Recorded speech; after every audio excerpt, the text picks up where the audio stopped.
Buenas noches, querido público de América Latina y el mundo.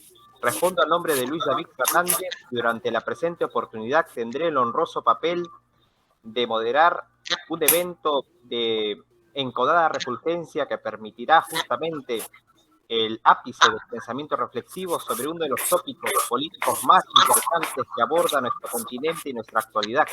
Inexorablemente nos referimos al progresismo latinoamericano y sus proyecciones para este siglo XXI. Para eso contaremos con la presencia nada más y nada menos de un personaje cuya vasta trayectoria intelectual se forjó en el calor de la Facultad de Filosofía y Letras de la Universidad de Buenos Aires, la misma universidad que en alguna ocasión brotó intelectuales de la talla de Ernesto Che Guevara o Alfredo Palacios. Nos referimos indudablemente al gran amigo Eduardo Sartelli de la República Argentina, quien es historiador y doctor en historia por la Universidad de Buenos Aires y actualmente asume el fulguroso papel de profesor titular plenario de la Cátedra Historia Argentina 3-B en la Facultad de Filosofía y Letras de la Universidad de Buenos Aires.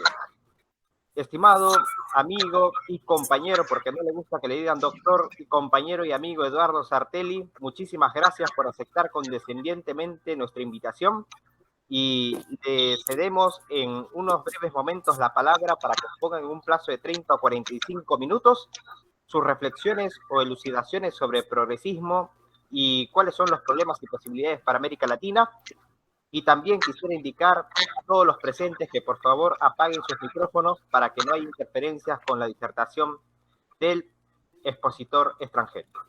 Así que les agradecería infinitamente ese gran gesto de su parte. Amigo y compañero Eduardo Sartelli, muchísimas gracias por aceptar condescendientemente nuestra invitación y tiene el uso de la palabra. El público quiere escucharlo. Bueno, muchas gracias por la invitación. Un honor para mí estar de nuevo con vos y con los compañeros aquí presentes. Vamos a tratar de ser concretos y cumplir con la norma del tiempo para poder charlar después. Y bueno, arranquemos. Un poco hablar sobre el tema del progresismo latinoamericano y sobre todo el progresismo latinoamericano en nuestros días. Supone primero discutir qué es eso llamado progresismo, ¿no?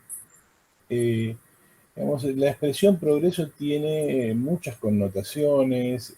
La idea de progreso es una idea que tiene toda una larga prosapia y que nos llevaría a reflexionar desde los orígenes de la revolución burguesa, desde el proceso de transformación del mundo feudal en el mundo capitalista, el cambio en las connotaciones acerca de la perspectiva del mundo propia de ese momento de la humanidad que fue el Renacimiento. Es decir, la idea de progreso puede remontarse muy lejos en el tiempo.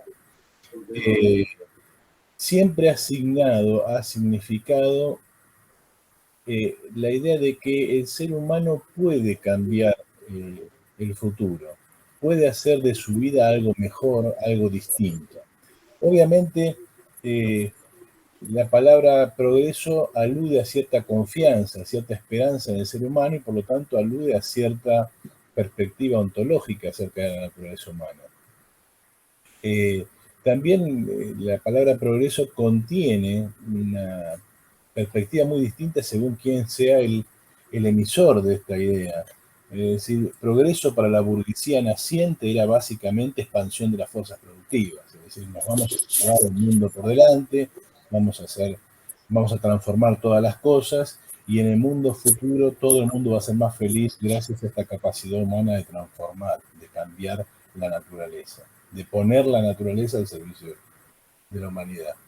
El triunfo del capitalismo demostró que la idea de progreso era un poco más complicada, no era simplemente expansión de las fuerzas productivas, no era simplemente una cuestión de tecnología, sino que incluso la expansión de la tecnología podía transformarse en una especie de boomerang que produjera, por lo menos para cierta parte de la sociedad, más problemas que ventajas. Y que por lo menos era algo contradictorio. Yo podría recordar aquí la mala suerte del inventor de la máquina, una de las primeras máquinas de coser que funcionaron, un tal Elias Howe, mucho antes que Singer. Howe inventó una máquina de coser y muy feliz retó a 12 costureros de Londres, a 12 sastres, a una competencia en la cual iba a demostrar que era más capaz con su máquina de coser más rápido y mejor que todos los competidores. Se organizó el evento en un teatro y efectivamente el hombre y su máquina le ganaron a los sastres. Y eso provocó que los sastres quisieran acogotarlo, que le tiraran la máquina a la calle y que tuviera que escapar por los techos, porque los sastres se dieron cuenta inmediatamente que esa máquina los iba a dejar a todos sin trabajo. Es decir, la idea de que el progreso humano era básicamente el desarrollo de las fuerzas productivas y que con eso alcanzaba para una vida mejor, mostraba sus aristas contradictorias. De allí que la expresión progreso y la idea de existencia de amigos, de gente que deseaba o perseguía el progreso, pasó luego, sobre todo dentro del campo socialista, a identificarse con el progreso social, es decir, con las transformaciones de la estructura de la sociedad que harían posible que ese desarrollo de las fuerzas productivas sea benéfico para todos. Es decir, solo cuando la máquina, cuando la tecnología esté en manos de la vida social de la sociedad y no en manos de unos pocos propietarios capitalistas, ese desarrollo de la fuerza productiva iba a dar como resultado la felicidad humana en general. De ahí que el progreso y el socialismo se identificaban. Ahora, cuando entramos en este campo, es decir, del progreso social, y por lo tanto el campo más cercano a esta connotación de progresismo de la que hablamos hoy, nos encontramos con que progreso social era en el siglo XIX las transformaciones muy profundas de la estructura social. Es decir, progresar, hacer que la sociedad progrese, que la sociedad avance, era transformarla. Y entonces, este punto de vista, este punto de partida nos va a ayudar a distinguir esa idea de progreso como transformación de la sociedad, de la idea actual de progresismo. La idea de que el progresismo actual no piensa en la transformación de la sociedad. No solo porque es reformista, sino porque incluso ese reformismo es extremadamente limitado. Y es más, ese reformismo se limita pura y exclusivamente a dos elementos. Un asistencialismo destinado al control político, por un lado, y por otro lado, un desarrollo de transformaciones del orden de lo puramente simbólico para minorías. Es decir, de la idea de progreso burguesa, vamos a cambiar la vida del mundo porque, como buenos burgueses, hemos destruido la sociedad feudal y hemos lanzado adelante una máquina que va a cambiar todo lo que conocemos, el progreso.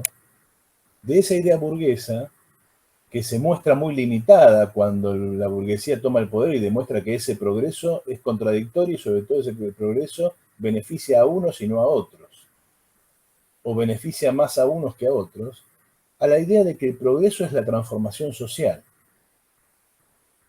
Y por lo tanto se asimila ya no al capitalismo, sino al socialismo. Esta idea de progreso como progreso social implicaba entonces la transformación de las estructuras sociales. Progresar, avanzar, era el socialismo.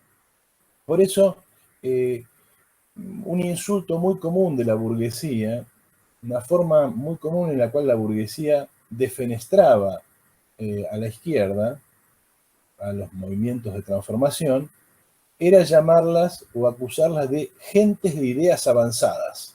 Por ejemplo, en 1910, 1920, en la Argentina, cuando se quería hablar del anarquismo, peyorativamente, cuando la burguesía quería decir que el anarquismo era peligroso y que era un enemigo de la sociedad, se decía, esas son gentes de ideas avanzadas.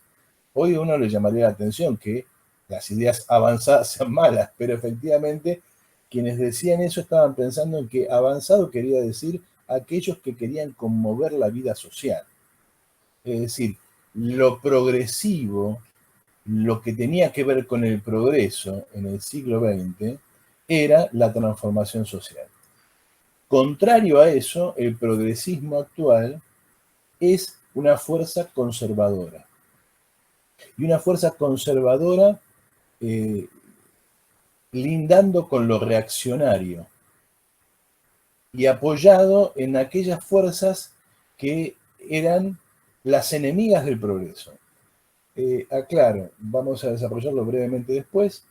El progresismo actual se funda en la religión y en el irracionalismo. Hasta hace 30 años, irracionalismo, religión eran sinónimos de fascismo. Hoy día el irracionalismo y las perspectivas religiosas son casi el corazón de las ideologías de las izquierdas latinoamericanas. Y no solo latinoamericanas, por supuesto. Las reivindicaciones irracionalistas que hace 40 o 50 años aparecían como propias de ideologías de derecha, hoy aparecen como ideologías de izquierda. Y se visten de ropajes que aparentan ser buenos y en realidad son lo contrario. La negativa del progreso, la negativa de la transformación. Entonces, cuando hablamos de progresismo en América Latina hoy, tenemos que entender entonces que esto que llamamos progresismo no tiene nada que ver con la historia de la palabra progreso, ni con la historia burguesa, en el sentido de desarrollo de las fuerzas productivas, ni con la historia socialista. ¿Qué es el progresismo actual? Básicamente, uno podría decir que se trata de posiciones políticas reformistas, pero eso no solamente no agota la problemática, sino que además no sería justo con el reformismo. Esto es mucho menos que el reformismo. Esto es otra cosa distinta del reformismo. ¿De dónde viene esta izquierda de los años 2000 en adelante? Esta izquierda de los años 2000 en adelante, y me refiero a el chavismo, me refiero a el masismo de Evo Morales, me refiero al kirchnerismo argentino, me refiero a las fuerzas que han tomado ahora, han llegado al gobierno ahora en Chile, me refiero a Pedro Castillo, Perú, me refiero a Lula en Brasil, Correa en Ecuador. Estas fuerzas, ¿de dónde surgen? Son hijas de la crisis de América Latina de fines del siglo XX. Son hijas de un proceso de reestructuración que ha transformado a América Latina en un reservorio de población sobrante. Son hijas de un proceso que ha transformado a América Latina en una especie de borde, de margen del capital mundial, al cual solo pueden acceder como vendedores de materias primas y como depósitos de mano de obra barata. Estas transformaciones que ha vivido América Latina han dado lugar a grandísimos estallidos sociales de los derrotados de este proceso. Yo conozco muy bien el caso argentino, por razones obvias, soy argentino, vivo acá y estoy acá, pero la Argentina en los años 70 era una sociedad con una clase obrera masivamente industrial, homogénea, con niveles salariales muy elevados, con una estructura sindical muy poderosa y con básicamente pleno empleo. Las transformaciones tecnológicas que han dominado el mundo, de los cuales no me quiero extender porque me quiero concentrar en el tema, han llevado a la Argentina a transformarse en un país donde domina la desocupación. Para los compañeros peruanos que no tienen por qué saberlo, en la Argentina nunca, desde sus orígenes hasta los años 80, ha habido desocupación. La Argentina siempre fue un país cuya tendencia era al pleno empleo, porque básicamente era un país vacío, se llenó de inmigrantes porque el capital crecía y se desarrollaba. Desde los años 80 para acá, el desarrollo del capitalismo en la Argentina expulsa población aceleradamente. Muchos se identifican estos con las reformas neoliberales de los años 90, que en el caso argentino estuvieron a cargo de ese personaje nefasto llamado Carlos Menem y su ministro Domingo Cavallo.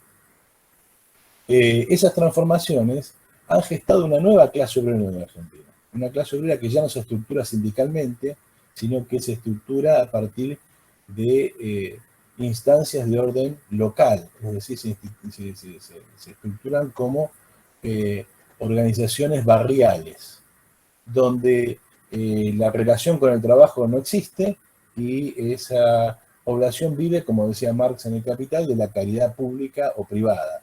Es lo que llamamos el movimiento piquetero, los movimientos sociales, que viven de planes sociales. Y estamos hablando de millones de personas, estamos hablando de una población que es cerca del 25 al 30% de la población argentina. Eso ha generado una profunda división en la clase obrera argentina. Hay una porción de la clase obrera argentina ubicada de manera, diríamos, privilegiada, en el sentido de que tiene un trabajo formal, en blanco, tiene todo un sistema social que la respalda y que por lo tanto vive de una manera muy diferente de ese último tercio que está al fondo de la grieta, al fondo del abismo.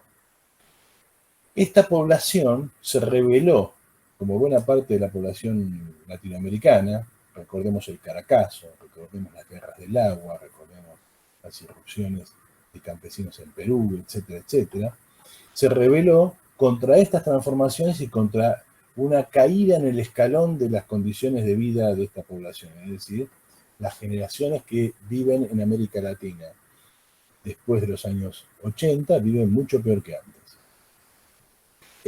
Esas generaciones se rebelan bajo diferentes formas, desocupados, campesinos, etcétera, etcétera, etcétera, y esa rebelión se produjo en un contexto mundial muy específico, a saber, la caída del muro de Berlín, a saber, el fin del comunismo, a saber, el fin de una dirección mundial del proceso revolucionario.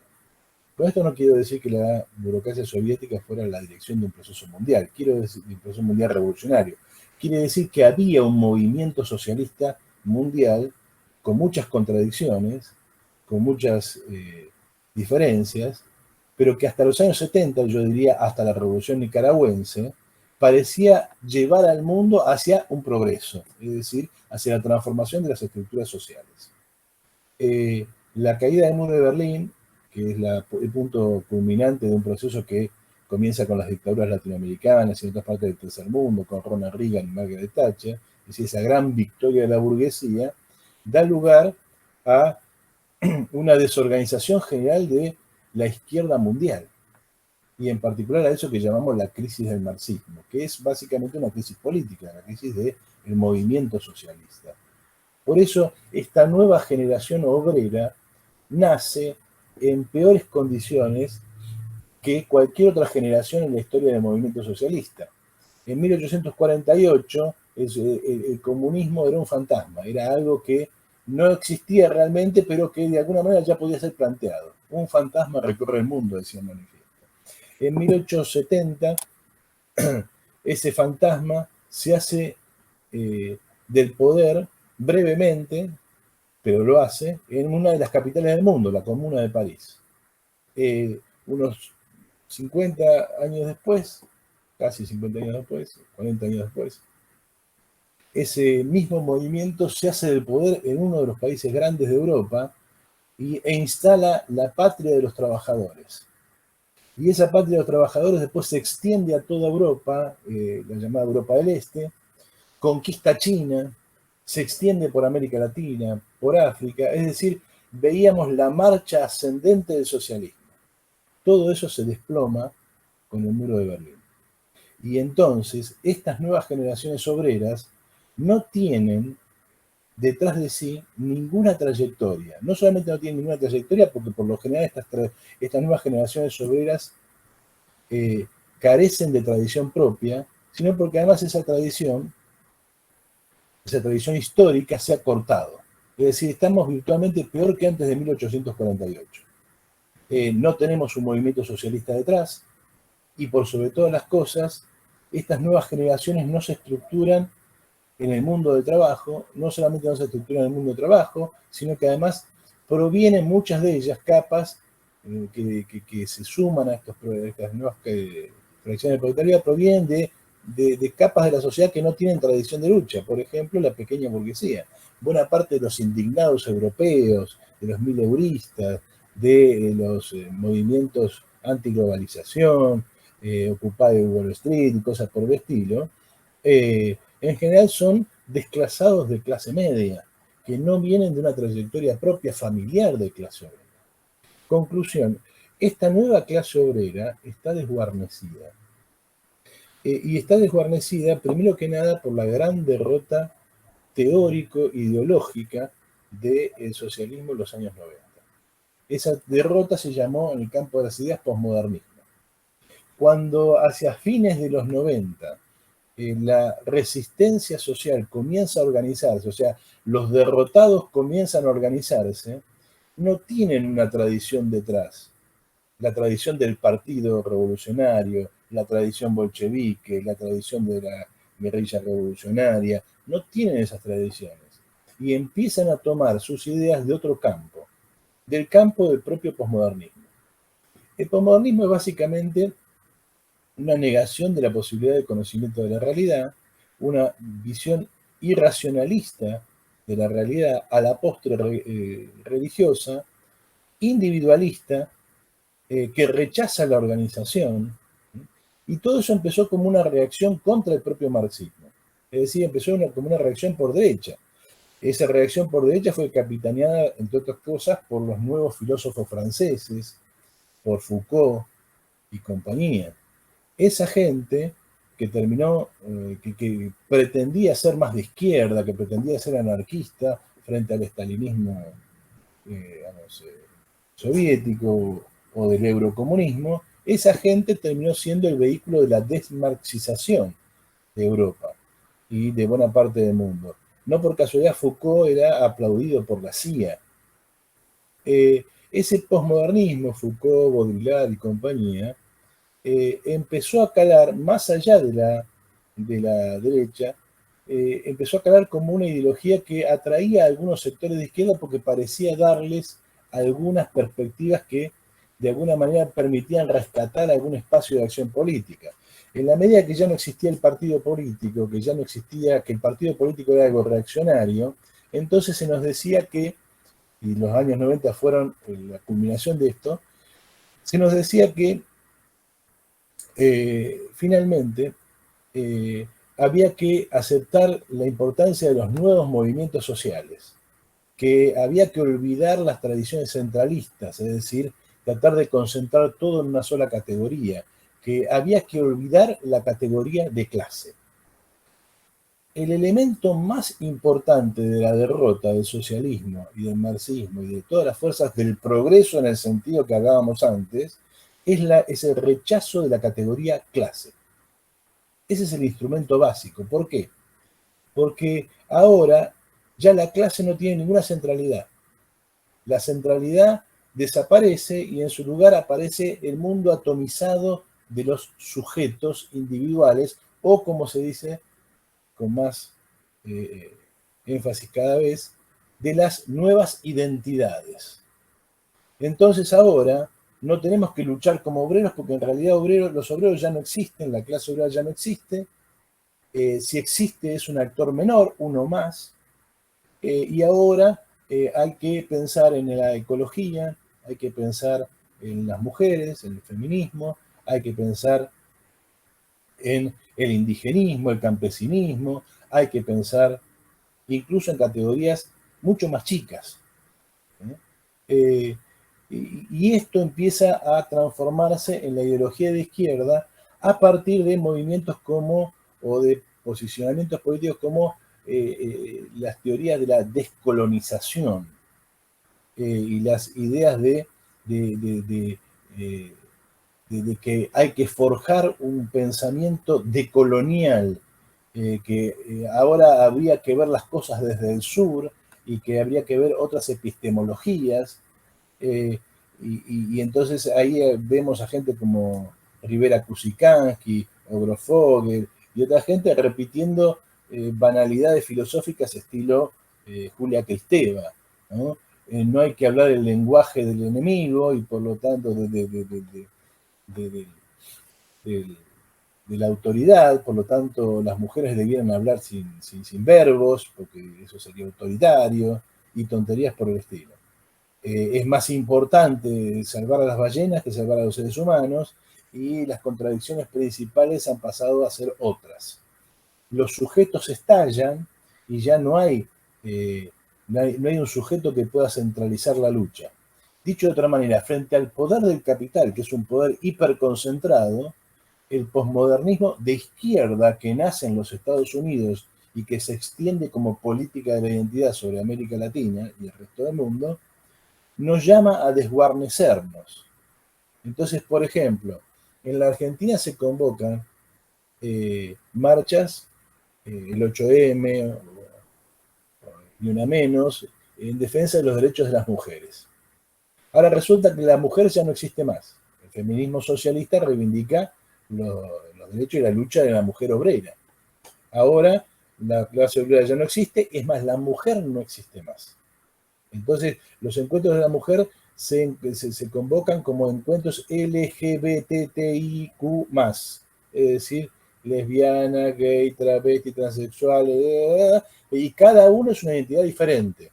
Es más, dentro de los mismos encuentros de la mujer o las marchas del 8 de marzo, se encuentran también marchando los bisexuales, los no binarios, ¿no? Los gords, porque no se puede ahora escribir, digamos, con letras comunes y corrientes, porque ahora hay que escribir con la X o con la E, y entonces en algunos lugares de la Argentina, lamentablemente, como la Facultad de Ciencias Sociales o en Filosofía y Letras, se habla una especie de catalán del Río de la Plata, porque todo acá tiene que ser con la E. En vez de decir chicos, para aludir a los niños, se dice niñes, chiques, en vez de sociólogos se dice sociólogues, porque si no, las sociólogas se van a ofender porque hablamos con la O, pero además si hay algún sociólogo que sea no binario, se va a ofender que sea... Es más, en la Argentina existe una ley de identidad sexual según la cual cada uno pone en el DNI lo que quiera, ¿sí? Si yo quiero autoidentificarme como delfín, me autoidentifico como delfín. Y nadie tiene derecho a decirme que yo no soy lo que no soy. El criterio de la autoidentificación, el yo soy lo que yo quiero ser, a cualquiera le sonaría, digamos, típicamente liberal. O sea, basta ver las películas yanquis para darse cuenta que eso es yo soy yo y yo soy lo que quiero ser y soy dueño de mi destino. Eso es el credo típicamente individualista liberal. Ha pasado a ser una reivindicación central de la política de la identidad. Y resulta que entonces ahora el progreso consiste en esto.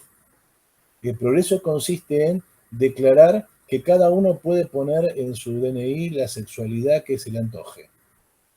El progreso consiste en que a la población trans le damos un empleo asegurado en el Estado. Con lo cual a todo el mundo le parece muy progresista. Seguramente para la población trans eso puede resultar en algo, lo dudo, porque digamos, el Estado argentino se la pasa prometiendo cosas que no cumple jamás, pero al margen de eso, darle empleo a 10.000 personas, se calcula que la población trans en la Argentina son más o menos eso, 10.000, 20.000 personas, no cuesta nada. O sea, para un Estado que tiene 4 millones de empleados, darle empleo a 20.000 personas más no cambia nada. Mientras tanto, en la Argentina hay 4 millones de desocupados. Y sobre todo hay 4 millones de desocupados, de los cuales muchos son mujeres extremadamente pobres, que viven peor incluso que la población trans. Pero bueno, para esos no, porque eso cuesta una fortuna. Entonces el gobierno pasa como progresista, pasa como moderno, pasa como modificando la realidad, por modificaciones que no cambian nada. Por ejemplo, cambiar, usar el lenguaje inclusivo en los documentos oficiales. En la Argentina, por ejemplo, se ha aplicado, se ha puesto en marcha una ley que permite el aborto, mejor dicho, la interrupción voluntaria del embarazo, que en general no ha cambiado demasiado las cosas porque en general lo único que ha hecho es legalizar la pastilla del día después. No ha cambiado mucha sustancia porque la masa de la clase obrera sigue, como toda la clase obrera pobre, en condiciones de inferioridad cultural, en condiciones de inferioridad laboral, etcétera, etcétera, etcétera, con lo cual las mujeres pobres siguen embarazándose inútilmente, siguen no aceptando la IVE y cosas por el estilo. Es decir, como sucede con el progresismo latinoamericano actual, se cambia algo para que no cambie nada. Es el viejo dicho del gato pardo, de Giuseppe de Lampedusa. Por ejemplo, en la Argentina hay derechos para las poblaciones indígenas o aborígenes, como se dice ahora, porque si uno dice indios queda feo, entonces hay que decir aborigen. O población originaria, porque también aborigen aparece en la Argentina como si fuera algo peyorativo. Entonces hay que decir población originaria, que es lo mismo que quiere decir aborigen en latín, ¿no? Ab origine. Entonces, ese tipo de cambios no cambian nada. Esta política de la identidad, de cambiar hechos simbólicos que no cambian la naturaleza profunda de la realidad, ni siquiera en un sentido reformista, es la política que llegó a su culminación con el gobierno de Chávez. El maestro en el manejo de esta política es Evo Morales. Los que se predisponen ahora a hacer de esta política, digamos, una nueva estafa política, son los chilenos, es Gabriel Boric. En Chile, una insurrección popular contra una sociedad capitalista que se vende como modelo para otras sociedades latinoamericanas y que en realidad no es más que la manifestación del triunfo de las peores tendencias del capital, es decir, el pinochetismo. Esas insurrecciones fueron canalizadas por una promesa: vamos a cambiar la Constitución. Pero la Constitución es un papel, lo que hay que cambiar es la sociedad, hay que cambiar las estructuras sociales. Y para eso no hace falta cambiar un papel. Es más, el papel cambia después. Primero hay que cambiar la estructura social. Y para eso hay que luchar por el poder, no por el gobierno, que es otra cosa. Y ahí está todo ese movimiento social, ese Chile que dijo basta, que logró poner en vilo al gobierno de Piñera, que se salvó de casualidad por el COVID.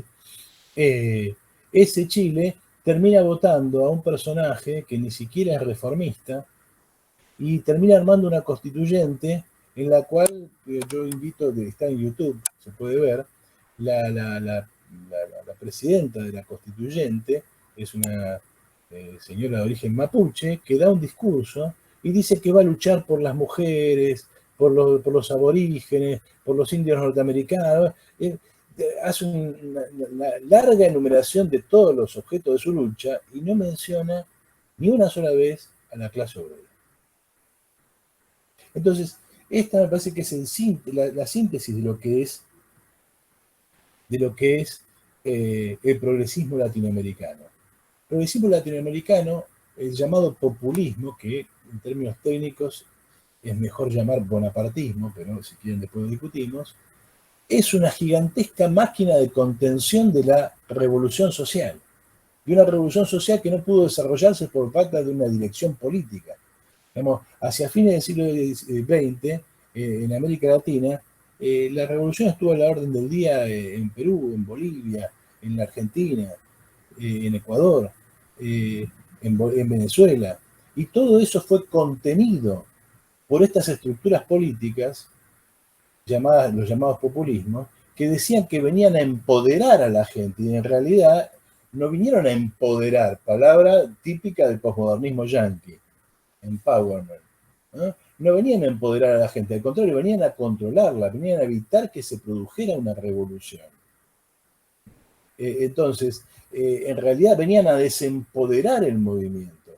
Chávez podría haber construido el socialismo en Venezuela, no lo hizo porque no quiso, porque hasta el ejército tenía en sus manos. El principal problema de toda revolución es el poder militar, porque finalmente, más allá de cualquier cosa, como decía el compañero Lenin, que de esto algo sabía, fuera del poder todo es ilusión.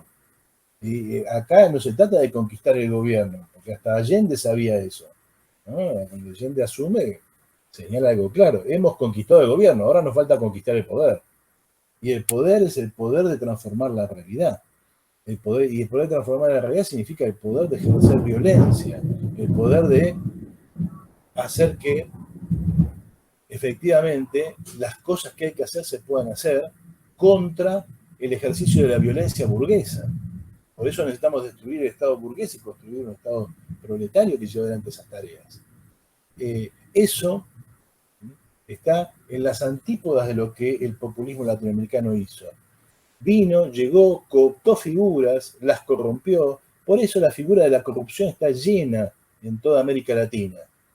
O sea, no hay país de América Latina donde la figura de la corrupción no sea un elemento clave de la vida política. Bueno, en Perú no tengo mucho que hablar porque, digamos, Perú y el tema de la corrupción figuran, digamos, todos los días cada vez que quieren echar un presidente, que en Perú es extremadamente fácil. Pero bueno, la corrupción en Odebrecht en Brasil ni les cuento. Y si hay país donde la corrupción ha sido gigantesca y sigue siéndolo, es Argentina, ¿no? No se sabe cuánto han robado los Kirchner, pero que es un monto gigantesco, no hay duda. Los Kirchner y, bueno, creo que en Perú se llama el Club de la Construcción o algo así, acá se llama el Club de la Obra Pública, son todos esos burgueses que viven estafando al Estado con sobreprecios, con figuras amañadas, etcétera, etcétera. Todo ese proceso dio lugar a la creación de ilusiones en la gente. Ilusiones que fueron siendo expropiadas, es decir, se promete una cosa y se hace otra.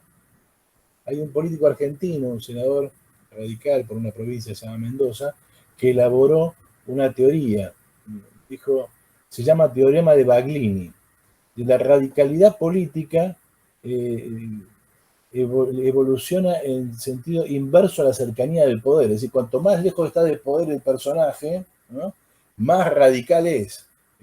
Amaga con comerse la burguesía cruda, va a destruir el mundo, va a conquistar, y a medida que se va acercando al poder, el discurso se va lavando y cuando ya llega al gobierno directamente hace lo contrario de lo que iba a hacer. Creo que no hace falta que les explique a ustedes lo que ha pasado con Pedro Castillo. La historia del kirchnerismo en la Argentina es exactamente igual, la historia de Evo Morales en Bolivia es igual, íbamos a hacer el socialismo y terminamos haciendo el capitalismo andino y cosas peores, y que el socialismo del siglo XXI. Bueno, eso es el progresismo latinoamericano, una cooptación de las fuerzas revolucionarias, la corrupción de sus principales dirigentes, si quieren en el caso más flagrante, si se quiere, es el de Madre de Plaza de Mayo en la Argentina, ¿no?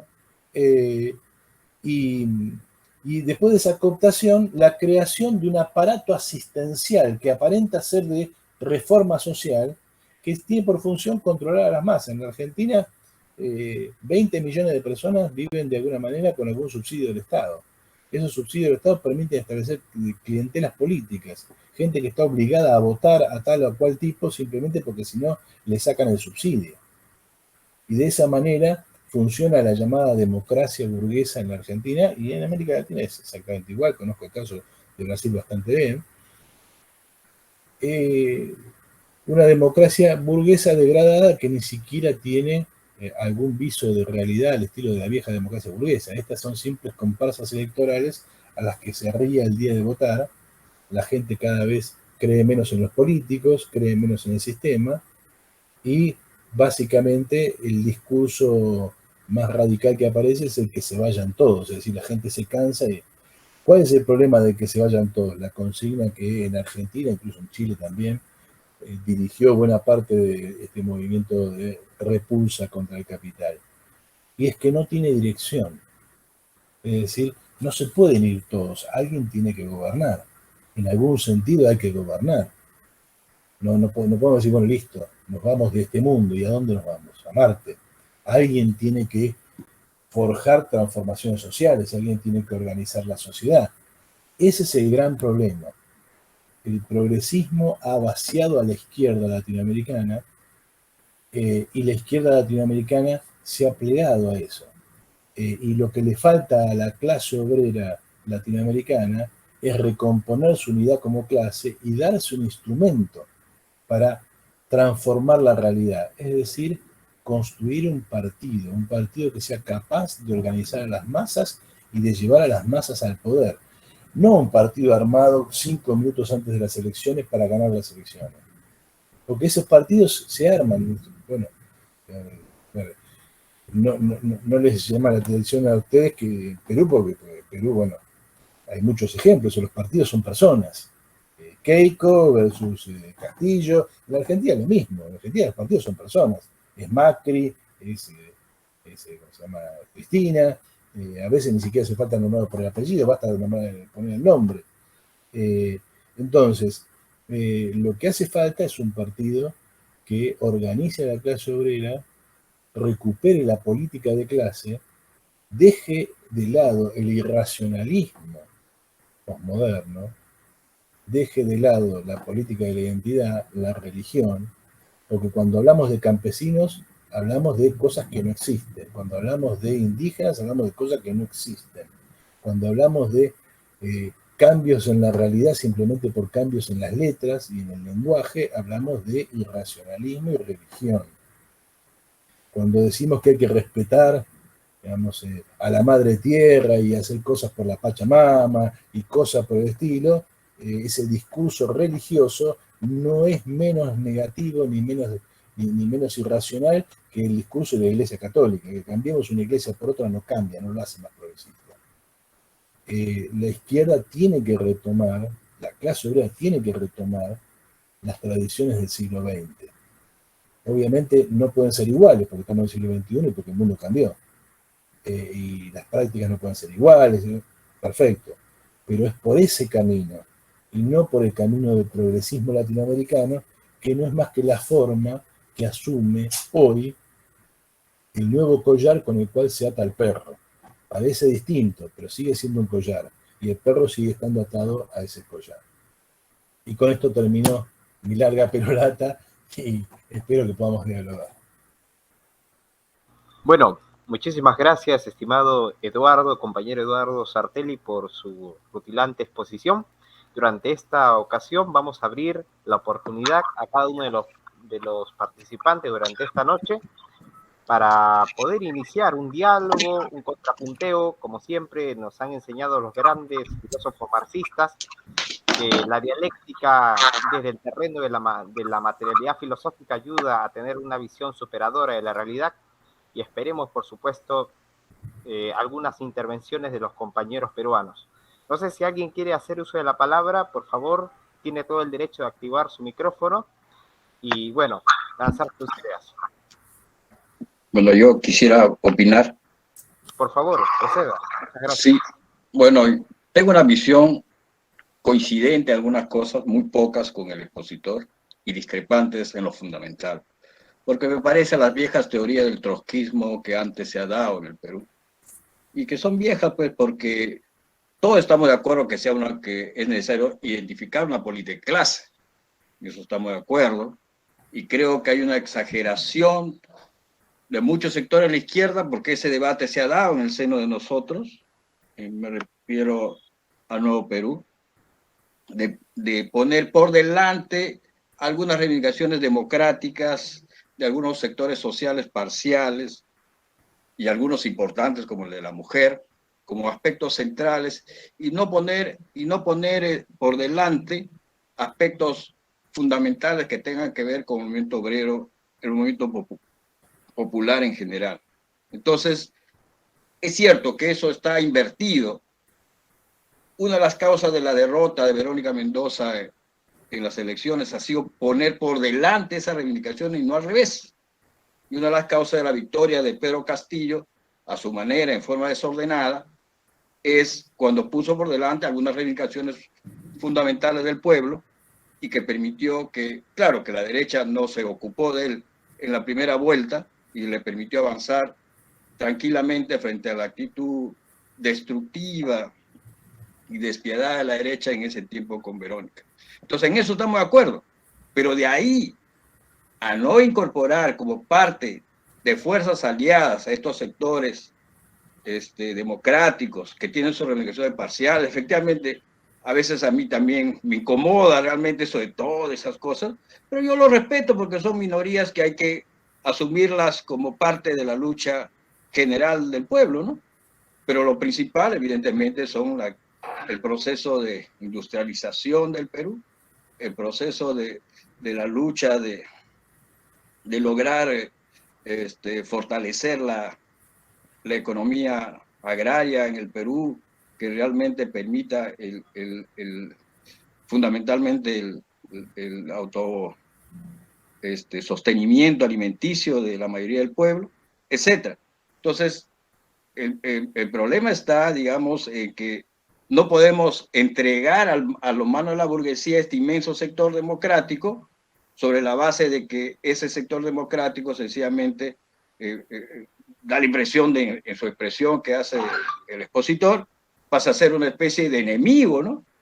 Y yo más bien creo que es al revés, porque en el Perú, por ejemplo, hay un debate con los señores de Perú Libre, el señor Cerrón, que en otra forma coincide con lo que usted dice. O sea, en otra forma dice que el progresismo es como se llama, sinónimo de algo malo, como si fuera enemigo, ¿no? Y sin embargo se alía con, bueno, en el caso particular del Perú, se alía y vota con la derecha. Entonces yo creo que hay formas de enfocar el problema en formas diferentes. Estamos de acuerdo que es necesario reafirmar fundamentalmente la visión de clase, de la lucha por el socialismo, en este caso, en el caso del Perú, de una construcción democrático nacional en camino al socialismo, y que ese camino, digamos, implica necesariamente incorporar a estos amplios sectores democráticos que hay en esta posición, y no al revés, ¿no? En eso estamos de acuerdo. Pero de ahí que esos sectores pasen a ser fundamentalmente gente que debemos pasarlo como enemigo, me parece equivocado. Porque el señor Cerrón, por ejemplo, tiene esa posición. Aunque parezca el Cerrón en Perú, aunque parezca contradictorio, dice que todos estos progresistas vienen a ser como gente enemiga, porque finalmente para ellos esa reivindicación democrática les molesta, porque parte de una visión pues de que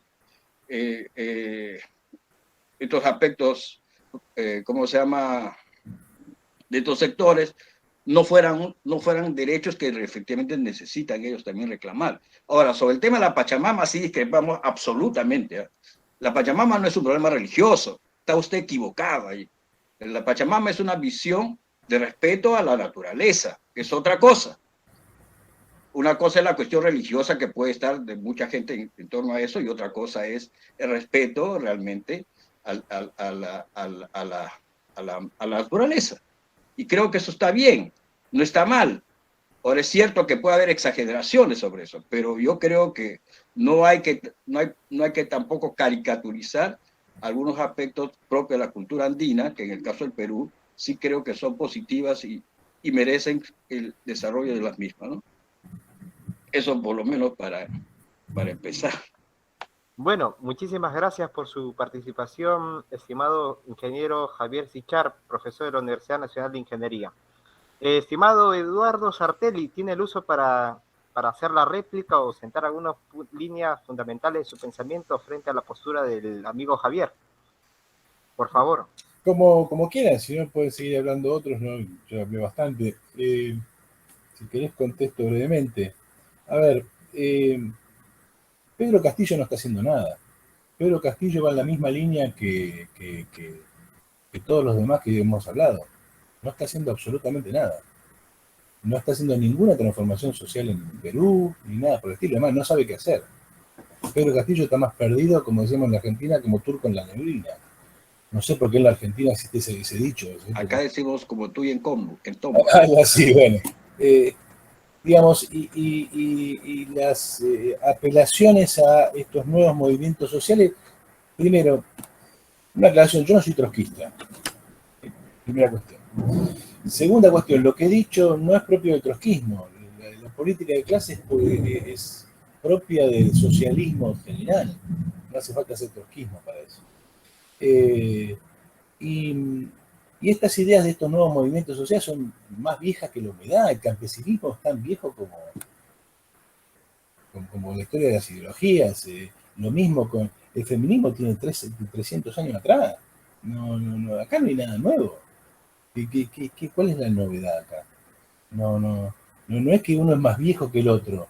Además, 2 más 2 es 4, y eso ya lo sabía Pitágoras, y el hecho de que tenga 3000 años de antigüedad no lo hace menos verdadero. Acá no es una cuestión de antigüedad ni de modernidad, sino de adecuación a. Pedro Castillo no está haciendo nada, y es probable que si pudiera hacer algo, haría muchas de estas concesiones, simplemente porque son las que puede hacer en el camino que eligió. No eligió el camino de la lucha social, el camino de la transformación por abajo de la vida social. Eligió el camino de las urnas y llegó a la encerrona típica de la burguesía. En Perú no cambia nada, porque el sistema político está preparado para eso, para que no cambie nada. No es extraño, no es un problema peruano. El sistema político burgués está preparado para eso. En Perú parece que funciona particularmente bien porque, digamos, la inestabilidad peruana política contrasta con una política económica que se aplica sistemáticamente y siempre perjudican a los mismos. Pero la política burguesa empieza por ahí. Entonces, ¿son enemigos los nuevos movimientos sociales, la gente? A ver, yo he dicho que son enemigos. Yo he dicho que no nos pueden dirigir y que no pueden ser objetos de nuestra política, que es distinto. Es distinto, no pueden ser objetos de nuestra política. Ahora, ¿existe un feminismo socialista? Claro, ¿sí? Nosotros reivindicamos el socialismo feminista. ¿Existe una ecología socialista? Claro, sí. ¿Sí? No veo en qué mundo podemos vivir si no es sustentable. El mundo no sustentable es un mundo que no se vive, no importa cuál sea la forma social. Ahora, el ecologismo que domina y al cual se acerca a la izquierda no es ese. No es ese. Y las reivindicaciones irracionalistas de respeto a la naturaleza son tan religiosas como cualquier otra religión. No hay diferencia. Nosotros no respetamos a la naturaleza simplemente porque haya que hacerlo. Simplemente porque el ser humano mismo es naturaleza. Nosotros somos naturaleza. Por lo tanto, si nosotros no respetamos la naturaleza, es lo mismo que condenarnos a la desaparición. Ahora, eso no significa que nosotros tengamos que hacer pleitesía al ecologismo burgués, ni que tengamos que hacer pleitesía a tradiciones que son irracionales, por más que sean originarias a ver, salvo que tengamos una idea de que el incanato era una sociedad socialista o que las clases sociales solo existieron bajo el capitalismo y cosas por el estilo, digamos, esas son tradiciones irracionales. Entonces, nosotros como socialistas reivindicamos la lucha contra la irracionalidad, la lucha por el control de la naturaleza, que significa primero que nada el control de nosotros mismos, de los seres humanos, que somos la parte consciente de la naturaleza. Los seres humanos somos eso, la parte consciente de la naturaleza. Por lo tanto, el primer elemento que los seres humanos tienen que conquistar antes de cualquier otra cosa, cuando hablamos del control de la naturaleza, es nuestro propio control. Y nuestro propio control es la sociedad consciente, la sociedad organizada, democrática y conscientemente. O sea, el socialismo. No va a haber respeto a nada sin el socialismo. De ninguna manera. Entonces, yo primero llamo a valorar las cosas tal como son. No estamos discutiendo del ecologismo en general, estamos discutiendo del ecologismo burgués. Por eso yo empecé hablando del posmodernismo. No estamos hablando del feminismo en general, estamos hablando del feminismo burgués. Y no estamos hablando de ninguna otra cosa más que de las formas en que esto se plantea hoy. Y de las formas en las cuales movimientos políticos que vienen desde la izquierda, muchas veces ligados a posiciones clasistas, que terminan abandonando esas posiciones y terminan ofreciéndole a las masas un sucedáneo para justificar que siguen haciendo algo cuando no hacen nada, ¿no? Me parece que hay que ir por ahí. Que después el jefe ¿cómo se llama? De Perú Libre coincida con esto o no, es su problema, no es mi problema. Yo, una cosa es que yo esté en contra de que nos deje dominar el feminismo burgués, y otra cosa es que yo esté homofóbico. Respuesta de voz completa. O que sea misógino.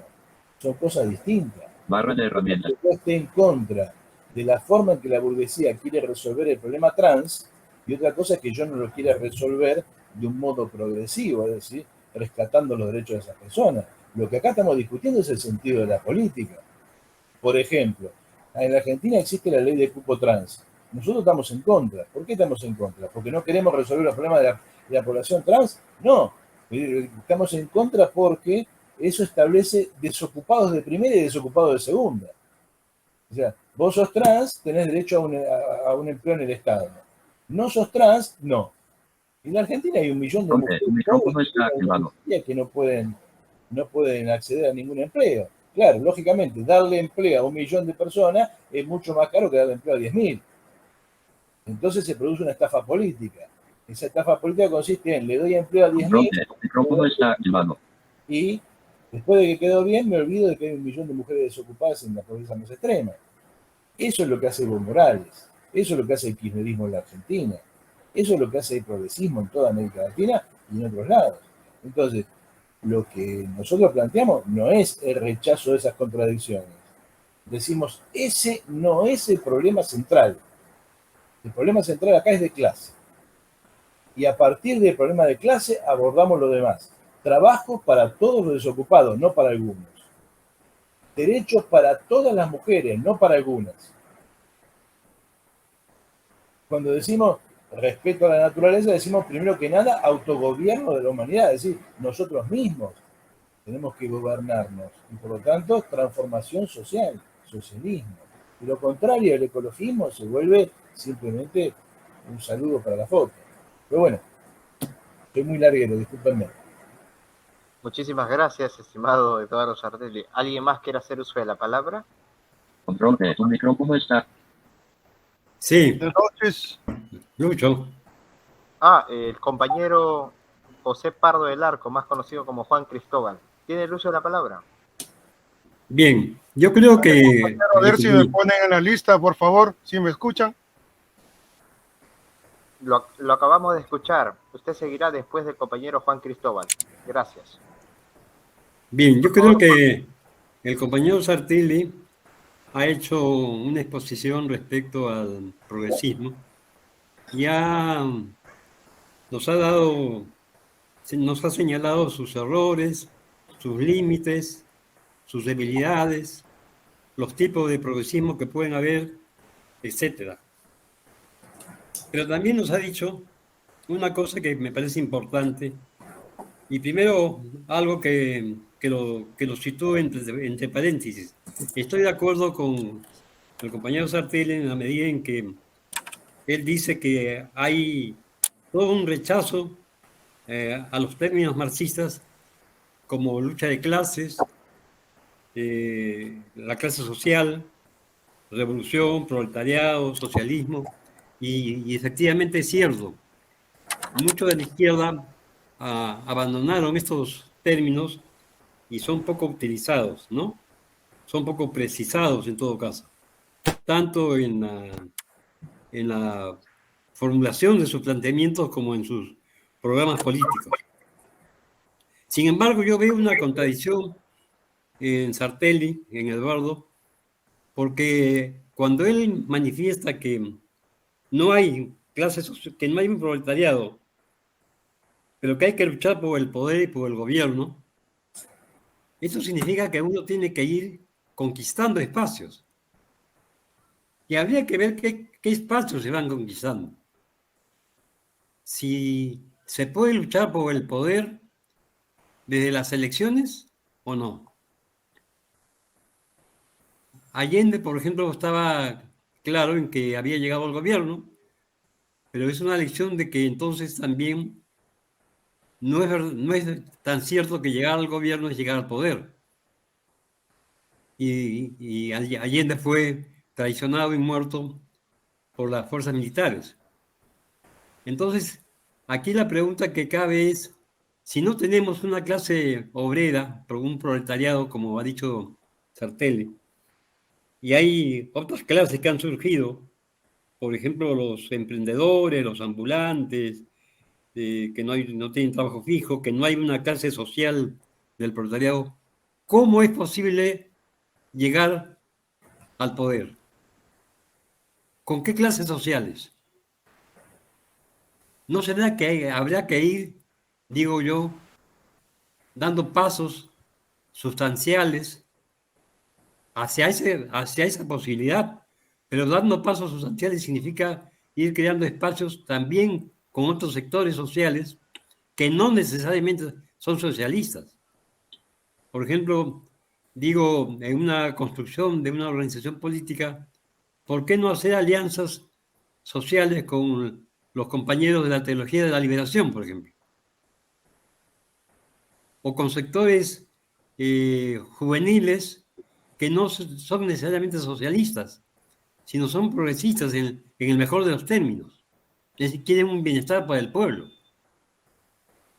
Pero se puede ir avanzando en ese sentido. Entonces, mi planteamiento estaba en esos dos aspectos. Uno, en cómo hacer las alianzas, y dos, si llegar al poder significa necesariamente pasar por elecciones. Que yo no creo, ¿ah? Yo creo que las elecciones son un peligro para las clases políticas, para los partidos políticos.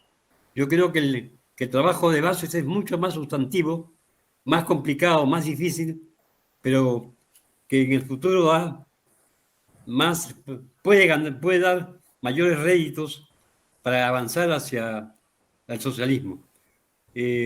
Recuerdo que Mariátegui no luchó jamás, ni nunca planteó la lucha por el trabajo electoral. Claro que hay escenas diferentes, pero es una enseñanza que hay que recordar. Gracias. Bueno, muchísimas gracias, estimado compañero José Pardo del Arco, más conocido poéticamente como Juan Cristóbal, por el uso de la palabra. Le damos la palabra al compañero Eduardo Sartelli para que siente su punto de vista frente a la última opinión del compañero peruano. Estimado compañero Sartelli, tiene el uso de la palabra. Les voy a pedir disculpas porque acá en Buenos Aires se ha alargado a llover una tormenta muy fuerte y como estoy debajo de un techo de chapa, de metal, me cuesta escuchar porque hay un ruido grande acá. Espero que allá se escuche bien. Así que vamos a intentar avanzar igual a pesar de eso. Al compañero José, yo no dije que no había proletariado, al contrario. Hoy el proletariado es la clase más numerosa de la sociedad mundial. Lo que sucede es que ha cambiado de forma. Eso varía de país en país y de lugar del mundo en lugar del mundo. Por ejemplo, en todo lo que llamamos el mundo occidental se expande la población sobrante, lo que Marx llamaba el ejército de unidad de reserva.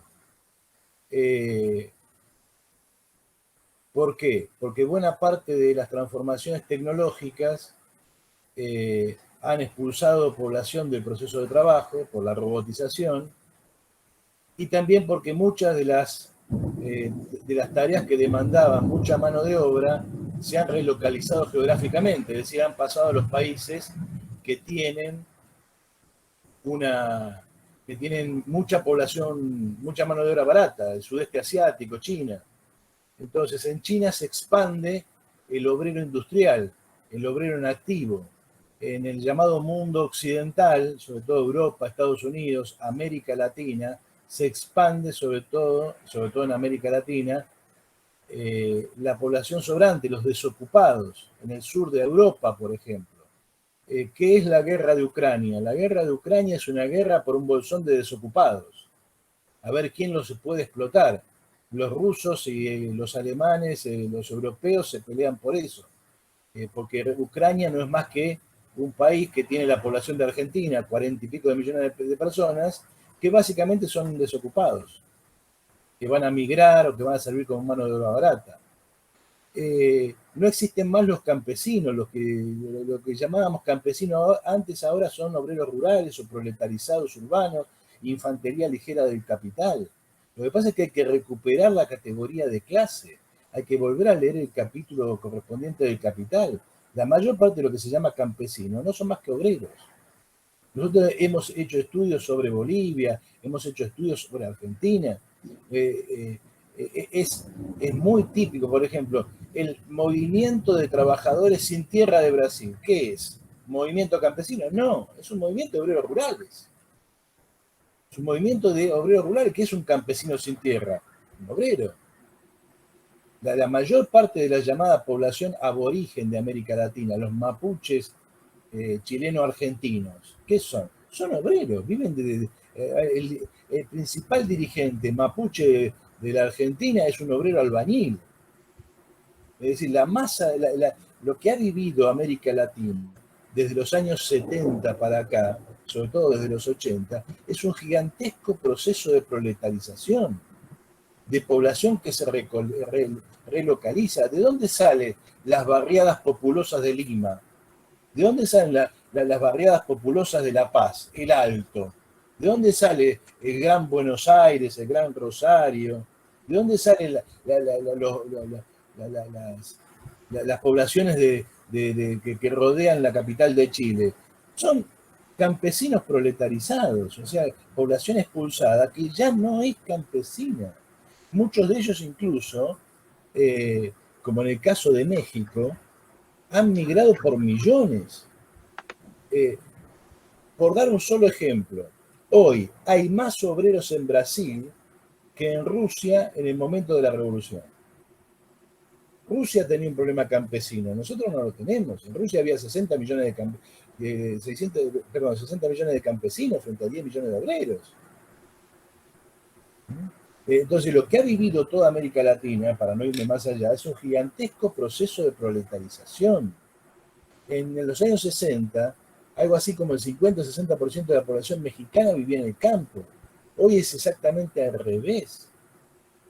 Y hay que revisar la historia de América Latina. Hay millones de campesinos que han sido expropiados y que hoy viven o en las ciudades directamente, o en pueblos intermedios, o alternando. Trabajan un tiempo en el campo, trabajan un tiempo en la ciudad, lo que Marx llamaba infantería ligera. Entonces, cuando hablamos de las mujeres, ¿de qué hablamos? Hablamos de obreras. Hay que rechazar esa categoría, que mujer no es una categoría, la mujer no es una categoría. Está la mujer obrera y está la mujer burguesa.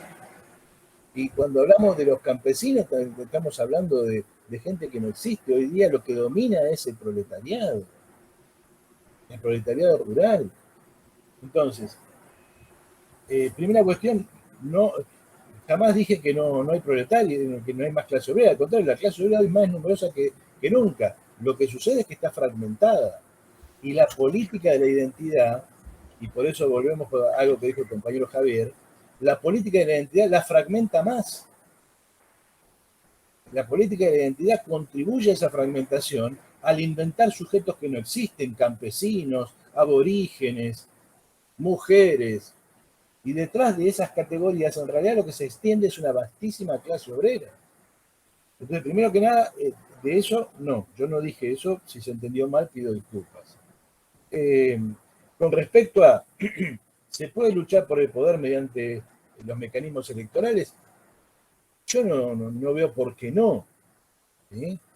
No conozco ejemplo de socialismo que haya triunfado por esa vía, pero el propio Marx planteaba en una carta a Engels que no estaría mal ganar las elecciones en Inglaterra y expropiar a la burguesía e indemnizarla, porque total con unos pesos nos sacamos el problema de encima, decía Marx. Es decir, está excluida la posibilidad de un triunfo, por decirlo de esta manera, a ver, tratando de simplificar. ¿Está excluida la posibilidad de un triunfo de Allende? No, yo creo que no. Yo creo que en la Argentina perfectamente un gobierno de izquierda socialista revolucionaria puede ganar las elecciones.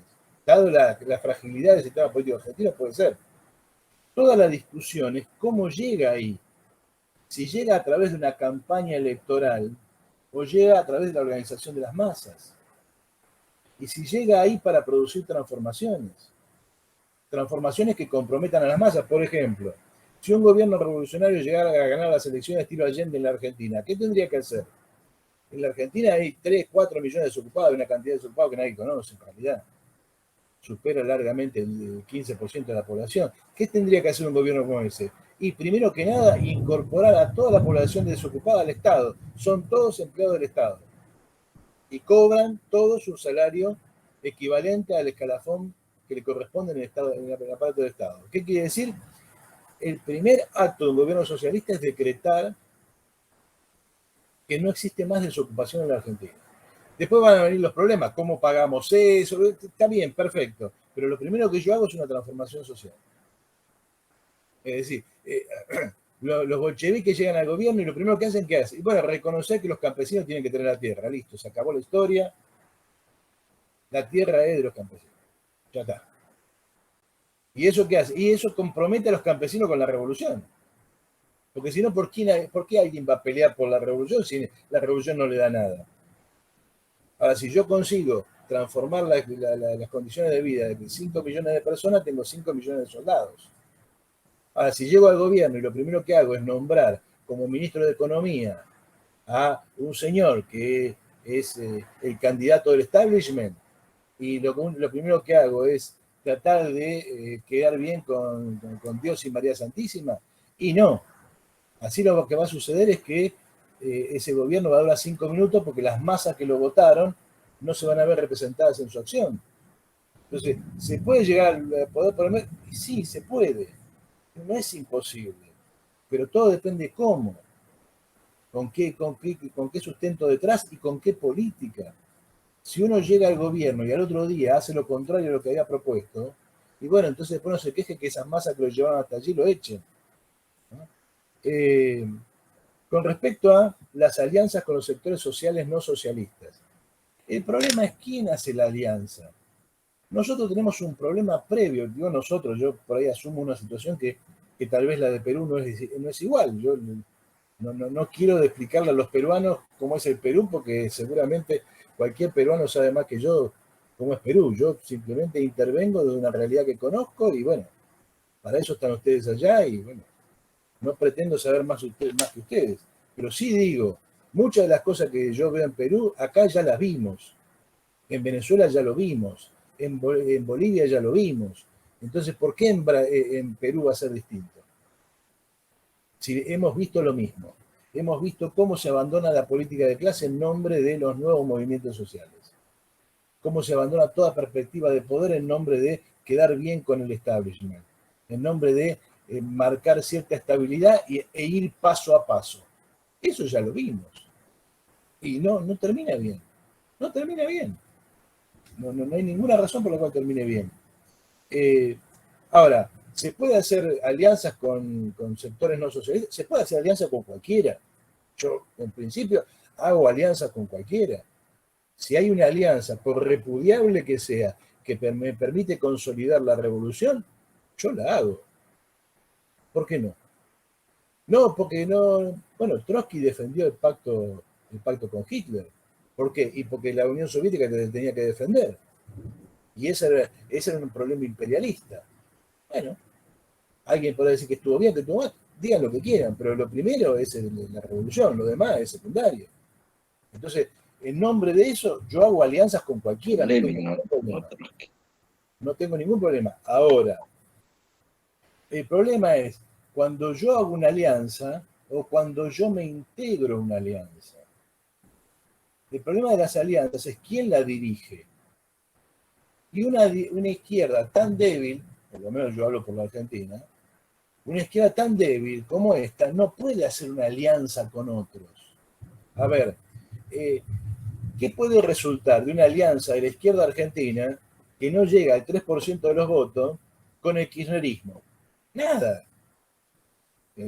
Vamos a hacer una alianza. ¿Cómo vamos a hacer una alianza con esa gente si esa gente, primero, no les importa 3 pepinos lo que nosotros pensemos? Segundo, ¿a alguien se le ocurre que nosotros vamos a torcer la política de un movimiento que maneja el Estado, siendo nosotros nada? Entonces hay una tarea previa, y esa tarea previa es luchar por nuestras ideas. Hoy día nadie habla del socialismo, y cuando se habla de socialismo se habla de cualquier cosa que no se parece al socialismo. Nadie habla de la expropiación de la burguesía, Nadie habla de la construcción de una sociedad sin clases. Y cuando se dice algo parecido a eso, se ponen en el medio millones de pasos. Primero tenemos que industrializar. No, no es así. Primero tenemos que mejorar la situación agraria. No, no es así. Fuera del poder todo es ilusión. Nosotros primero tenemos que conquistar a las masas con nuestras ideas. Por lo tanto, yo prefiero parecer sectario, pero no concederle la teoría a la que se llama la teología de la liberación, que es efectivamente algo que tenga que ver con la liberación. La teología de la liberación ha sido siempre, me concentro en el caso argentino, pero no creo que la pifie si hablo de otros casos, ha sido siempre la forma de conciliar con el peronismo. Todos los teólogos de la liberación en la Argentina han terminado en el peronismo. Y todos los que yo conozco a nivel mundial son todos chavistas. Entonces, ¿por qué voy a conciliar con esa gente? Esa gente no tiene mis ideas. Puede ser buena gente. Puede ser que pueda hacer una alianza para una coyuntura. A ver, van a votar una barbaridad en el Congreso. ¿No sería bueno que votáramos juntos en el Congreso? Y sí, puede ser, sí.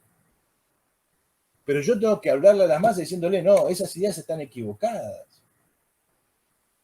Tengo que ir a la batalla contra eso. Si hay grupos de jóvenes que no se reconocen socialistas, tengo que ir a la batalla ideológica contra esos jóvenes para explicarles que tienen que ser socialistas.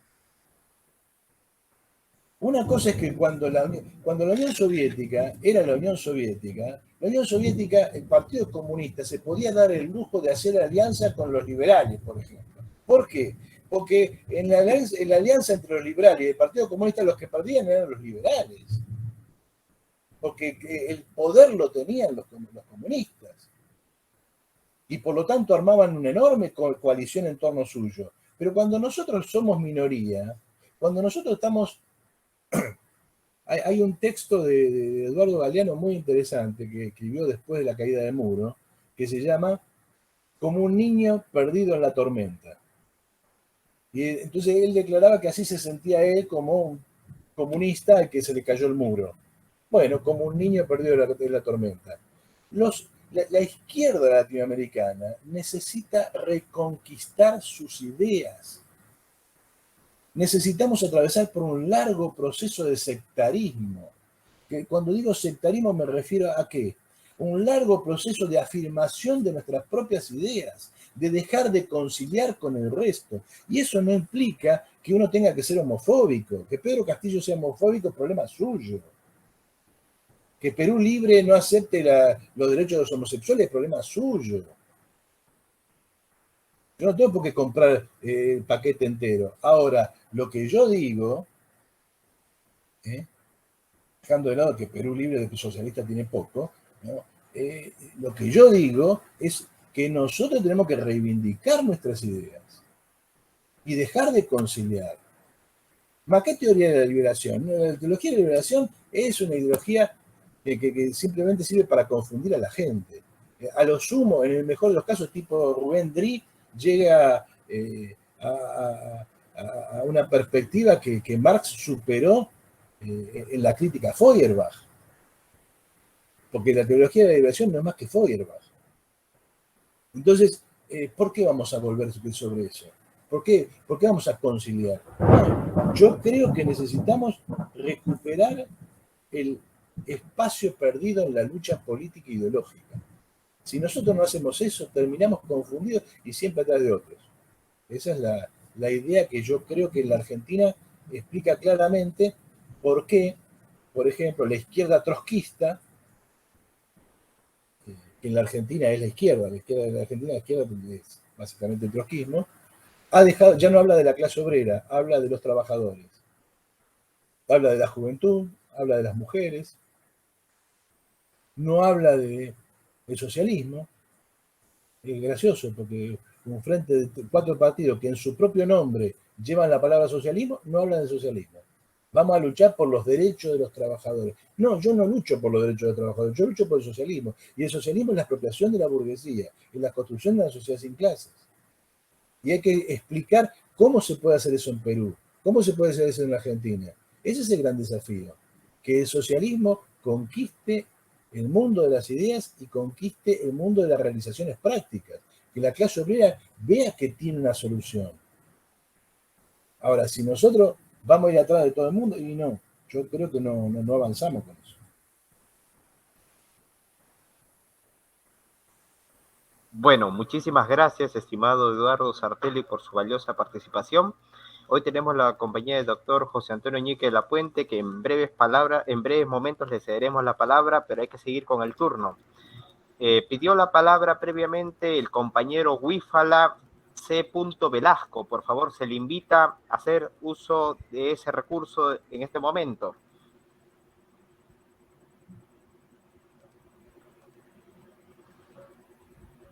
Bueno, como no responde, se le cede la palabra al compañero José Antonio. A ver. Hace Hola. rato que ustedes me han bloqueado. Disculpe, pero tenemos que seguir un protocolo. No podemos intervenir durante las exposiciones de los demás compañeros. Gracias. Hoy estoy activando el micrófono y esperando que ustedes den el paso, pero no es posible que de buenas a primera me choteen. Disculpe, pero hubo un orden. Se pidió la palabra el compañero Sí, Javier. el orden fue el que yo estaba adelante del compañero Ñique. ¿Y ahora usted? No, ¿Qué no, pasa? disculpe, pero yo no voy a participar, Luis David Fernández. Primero el señor Huífala C. Velasco. Sí, justamente, yo le dije al señor Huífala Velasco que participe y no contestaba. Por eso se le permitía al compañero Ñique de la Puente que use la palabra. Por esa razón. Ustedes han bloqueado el micrófono. Bueno, disculpe. Yo he activado el micrófono y ustedes me han desactivado. Escuche, David, que hable el compañero y ya está, y sigamos. Sí, por favor, utilice la palabra y evitemos mayores inconvenientes. Gracias. ¿Ahora me escuchan, por favor? Sí, sí. Bueno, quiero resaltar un aspecto que ha planteado el compañero Sartelli. La diferenciación fundamental entre gobierno y poder. Y obviamente eso es fundamental en el concepto de la lucha por lo que ahora mismo están diciendo las transformaciones radicales. Para mí eso implica un proceso revolucionario. Y no es lo mismo ser gobierno que tener poder. Hoy tenemos un gobierno que podríamos llamarle popular, progresista o lo que querramos decirle, pero no es socialista. Y desde el gobierno no es posible hacer los cambios estructurales que el país requiere, que el país necesita urgentemente. Eso es lo fundamental. Cierto es que hoy día la izquierda peruana ha descartado el uso de los términos marxistas, el uso de la implicancia del concepto de lo que es socialismo y de lucha de clases. Eso es lamentable. Hoy podemos hablar de los derechos de los homosexuales, de las lesbianas y de tutti li mundi. Concuerdo con el compañero cuando dice que hoy se usa mucho el concepto de trabajadores. Ya no se celebra el Día del Proletariado, el 1 de mayo. Ahora se celebra el Día de los Trabajadores. Por favor, un empresario es un trabajador. Ahí está la confusión. Si no nos aclaramos, si no definimos bien los conceptos, siempre va a haber confusión. El primer compañero decía que Nuevo Perú y Verónica Mendoza habían perdido las elecciones porque confundieron la priorización de las planteamientos. No es cierto. Se perdió porque faltó organización. Se priorizó la difusión de sus propuestas, muy democráticas, cierto, pero solo en Lima, por los medios masivos de comunicación. Si Pedro Castillo ganó las elecciones fue porque se compró el pleito, bajó de pueblo en pueblo, y ahí asumió las reivindicaciones de un pueblo realmente marginado por el modelo neoliberal. E incluso la izquierda que se cree limeña, que se cree costeña, ha visto por encima del hombro a esa candidatura, al punto que los llamados dirigentes históricos de nuestra izquierda firmaron una carta pidiendo a Pedro Castillo que renunciara a su candidatura. Eso no se hace dentro de los conceptos de izquierda. ¿Cómo vamos a pedir a un compañero que deserte de la lucha política, que traicione a quienes los están apoyando? Y ese es el error que se ha cometido en el Perú. La izquierda lo ha hecho. En la campaña han sido tan duros contra Castillo como la derecha lo fue con Verónica en los canales de televisión. Acá hay un aspecto central de la crisis de la izquierda en el Perú, es falta de organización. Y la falta de organización implica la carencia de partidos políticos. Después de este proceso electoral tenemos 2 partidos políticos, es un decir, porque tienen inscripción electoral, Juntos por el Perú y Perú Libre. El Frente Amplio, que también se decía de izquierda, y Nuevo Perú, no han podido alcanzar su inscripción. Eso los deja fuera de los procesos electorales. Pero si desde Nuevo Perú se hace un trabajo serio de organización, de formación política, y no confundimos términos, no confundimos conceptos, sí se puede hacer una buena labor política y luchar, ya no por el gobierno, o no tan solo por el gobierno, sino por el poder. La otra cuestión es fundamental, es cuestión de táctica y estrategia. Todas las formas y métodos de lucha son válidos. Y las elecciones es un método de lucha. Entonces, ¿por qué no vamos a negar a usar ese método? Simplemente porque somos principistas y no creemos en que podamos hacer cambios estructurales o la revolución desde el gobierno. No, por favor. Pero sí debemos tener en cuenta que, como dijo Juan Cristóbal, Salvador Allende, un socialista, entre comillas, llegó a la presidencia en Chile. Cuando el MIR le ofreció apoyarlo y organizar la resistencia de los cordones obreros, lo rechazó por pacifista. ¿Y cuál fue el resultado? El golpe de Estado fascista. Cuando en Argel el Frente de Liberación Nacional ganó las elecciones, ¿acaso Francia respetó ese legalismo? No, enviaron a los paracaidistas a masacrar al pueblo argelino. Cuando el Partido Comunista afgano ganó las elecciones, ¿qué hizo los norteamericanos? Financiaron a Osama Bin Laden, a los talibanes. Por favor, veamos bien qué es lo que queremos hacer. Usemos el proceso electoral, las reformas como formas y medios de organización de nuestro pueblo, de los trabajadores, obreros y campesinos del Perú. Sí, tomo en cuenta a los emergentes, pero fundamentalmente, como dice el compañero Sarteri, son gente que lo único que tienen es su fuerza de trabajo y lo único que pueden hacer es venderla o alquilar o crear su propia fuente de trabajo. Y sin embargo, siguen siendo el ejército de reserva del sistema capitalista. En el campo hay campesinos, pero también, sobre todo, en el Perú, hay muchos proletarios campesinos, ¿no? O agrícolas, como le decimos hoy. Así que tomemos bien en cuenta, por favor, compañeros, ¿no? La diferenciación de los conceptos y plantear, considerar que un proceso revolucionario implica retomar todos los derechos democráticos que el pueblo requiere. No se necesita tener como bandera de lucha de primera línea los derechos de la mujer, de los homosexuales y de todos los colectivos, porque está implícito, fundamentalmente, homosexuales y lesbianas retienen derechos, sí, pero tienen un derecho fundamental, el que al margen de ser lesbiana o cualquier opción sexual, son seres humanos. Y el principio básico de la revolución es el respeto de los derechos del ser humano. Se hace la revolución para revalorizar y reivindicar los derechos del hombre.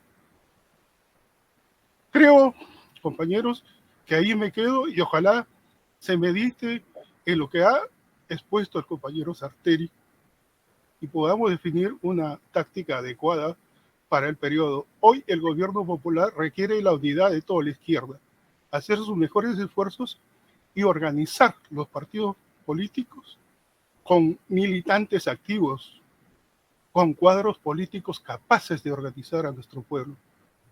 Creo que esa es la tarea de hoy, compañeros. Muchas gracias por su atención, si es que me la han puesto. Bueno, muchas gracias por su valiosa intervención. Estimado Eduardo, ¿quiere hacer uso de la palabra? No. Escuché con atención la intervención, básicamente coincido con lo que ha planteado el compañero, así que no tengo mucho para agregar. Preferiría seguir escuchando. Bueno, muchas gracias. ¿Alguien más que quiera hacer uso de la palabra? Yo quería saludar a Luis David Fernández Zambrano, a los participantes y a don Eduardo Sartelli, si me permiten. Ya. Claro, por favor. Me invitó Luis David Fernández Zambrano a esta reunión y quise saludar a Eduardo Sartelli, gran filósofo político, sobre todo teórico político de izquierda de Argentina, y además ya me había adelantado algunos criterios, porque el otro día estuvimos también con Atilio de Borón, ¿no? Y realmente hoy día me he quedado muy contento con lo que he escuchado con el compañero Wifala C. Velasco, no he estado desde el comienzo porque he tenido otra participación sobre historia del derecho en el Perú, pero no quería perderme esta reunión. Además, en un momento en que la oligarquía peruana, los sectores de poder, ¿no? Los sectores del tardo capitalismo totalmente influenciados por el neoliberalismo y dominados, porque en el Perú nunca ha habido una democracia real, como diría Gustavo Zagrebelsky en Italia. En el Perú solamente tenemos la máscara democrática de la oligarquía, ¿no? Y respecto a lo que decían sobre los LGTB, homosexuales, etcétera, el problema de mujeres y hombres, o el problema de género, José Carlos Mariátegui ya lo había señalado en La mujer y la política, donde dijo que la clase diferencia más a las personas que el género, que el sexo, porque en el momento Mariátegui nos hablaba de género. Recién se va a hablar en 1993 en la Conferencia de Derechos Humanos de Viena, en la perspectiva de género, etcétera, que a los sectores más conservadores les alarma. Bueno, el hecho es de que en el Perú, don Eduardo Sartelli, como diría Hugo Moltiz, mercado para Bolivia, el solo hecho que se haya sentado Evo Morales en la presidencia de Bolivia, así no hubiera hecho nada para la oligarquía boliviana, para los sectores que alguna vez apoyaron a Hugo Banzer Suárez, para los oligarcas cruceños y para toda la oligarquía y los racistas, clasistas, xenofóbicos de Bolivia que odian a los quechos, los aymaras, como en Chile a Elisa Londón, la líder de los mapuches, que es más culta que todos los pitucos juntos, ¿no? Igual en el Perú, el solo hecho que haya llegado Pedro Castillo, ¿no? Nos compromete a la gente que siempre hemos querido un cambio histórico en el Perú, ¿no?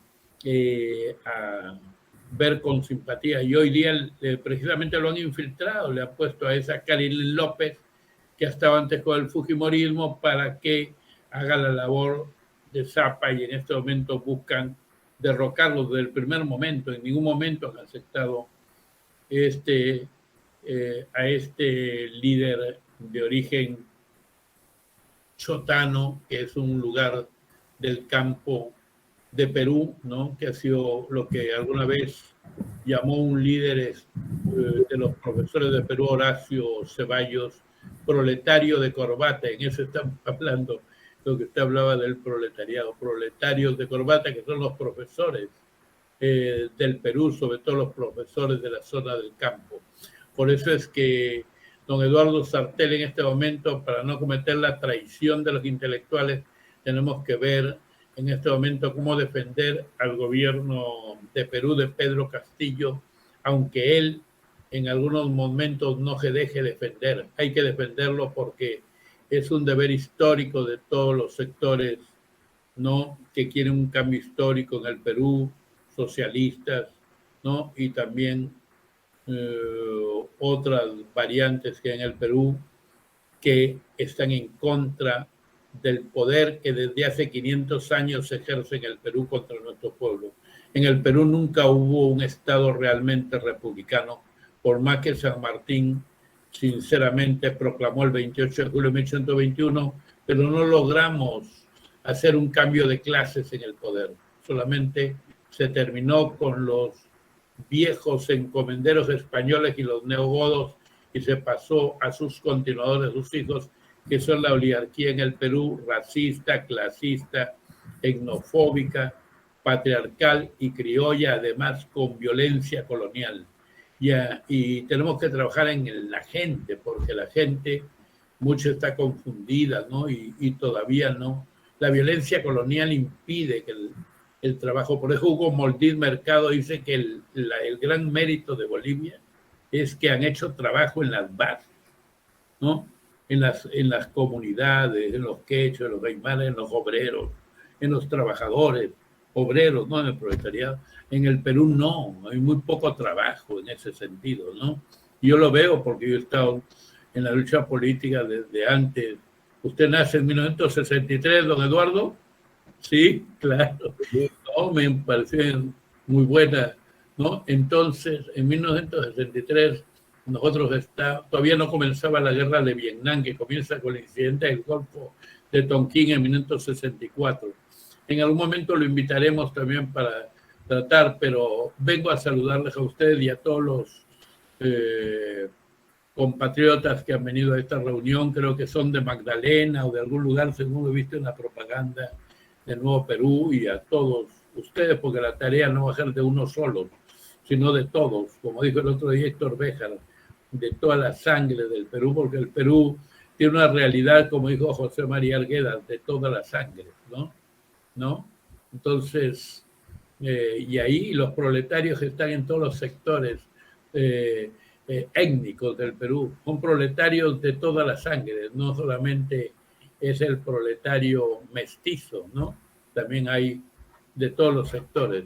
Don Eduardo Sartelli, de cada uno de los presentes, Dafne Agostina Cossack, José Pardo del Arco, Javier Sícar, Velasco y don Luis David Fernández, y a usted, Eduardo Sartelli, nuestra simpatía y nuestra adhesión, porque hoy día ya no estamos en las peleas de los 60 o 70, donde nos peleamos por todas las peleas que hubieron en la Revolución Rusa, también reproducirlas en el Perú, ¿no?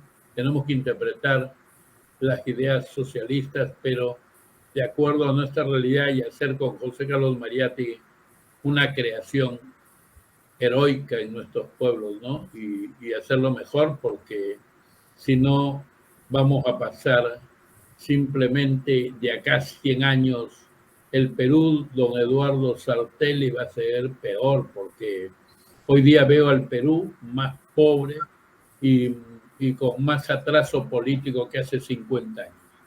Mi saludo, don Eduardo Sartelli, a todos los participantes de esta conferencia y de Nuevo Perú, y a don Luis David Fernández Zambrano, que está en estos momentos motorizando las inquietudes de una América Latina que luche por la transformación histórica y por cancelar la noche terrible del neoliberalismo, que no es otra cosa que el neoconservadorismo y el predominio de la potencia más grande, ¿no? Que hoy día quieren presentarse como los buenos en el problema de Ucrania, ¿no? Y que realmente son los grandes responsables. Y la OTAN, que debemos terminarla definitivamente y para siempre, porque es un estigma que viene desde la Guerra Fría y que no tiene razón de ser hoy día. Gracias, don Eduardo. Y hasta luego, compañeros todos. Acá. Bueno, le agradezco muchísimo su participación, estimado doctor Ñique de la Puente. Bueno, el compañero Eduardo Sartelli tiene el uso de la palabra. No, saludar a José Antonio y un gusto conocerlo, aunque sea por esta vía, y bueno, recordar que tenemos una charla pendiente juntos. Se suspendió una en el pasado por una cuestión familiar, de enfermedad, pero bueno, ya la retomaremos. Mucha alegría y voy a contar a los estudiantes que he conocido a don Eduardo Jartelli y a estos compatriotas que están tan interesados por que algún día no el Palacio de Gobierno de Perú no sea solamente un museo, sino que sea un centro para hacer la transformación histórica de la patria. Hasta luego. Bueno, hasta luego, estimado José Antonio Ñique de la Puente. ¿Alguien más quiere hacer uso de la palabra? ¿Alguna duda, inquietud, polémica? Bueno, creo que sí. No, la polémica da para rato, ¿no? O sea, pero no hay, creo que está bien ya el debate de ideas. Bueno, entonces hemos cumplido la misión fundamental de la reunión académica virtual de esta noche. Y en primer lugar quisiera agradecer enconadamente al compañero Eduardo Sartelli, que nos ha cedido su valioso tiempo para poder reflexionar y compartir sus refulgentes ideas sobre uno de los tópicos tan trascendentales en América Latina, que es decir, el progresismo latinoamericano. Felicitar también a cada uno de los participantes por sus posturas y saber sostenerlas con mucha benevolencia y mucho respeto. Y en tercer lugar, agradecer a todos en general, a los que nos han acompañado, por permitir la construcción de este espacio de diálogo, a pesar de los matices, porque los matices en todo sistema político, ideológico, siempre van a existir, pero lo importante es construir a partir de las ambivalencias o a partir de las contradicciones una idea superadora que nos permita seguir avanzando en nuestra comprensión del mundo y cómo transformar el mundo, más que seguirle los pasos al status quo, al conservadurismo. Así que, bueno, me despido de cada uno de ustedes y pido un fuerte aplauso para el expositor. Gracias. Gracias. Si me dejas agregar algo ahí. Yo agradecer a los compañeros que han intervenido y con los cuales hemos usado ideas, agradecerte a vos, y sobre todo, bueno, espero que haya servido para algo. Siempre intercambiar ideas es bueno, y bueno, me quedo pensando en lo que han dicho los compañeros Javier, José y otros, porque eso es lo que vale. Y bueno, este tipo de encuentros siempre son útiles si uno se queda pensando, y es mi caso. Les agradezco a ustedes haberme invitado y haber charlado conmigo en esta ocasión. Muchísimas gracias. Y cuando estemos por Buenos Aires con José Antonio, esperemos tener la posibilidad de comer un asado. Seguro. Y algo de cañete y de chicha de moche, Trujillo. Y un bife argentino. El asado y el bife, sí, eso seguro. Bueno, le envío un gran abrazo, a cuidarse bastante, por favor, ¿eh? Hasta luego.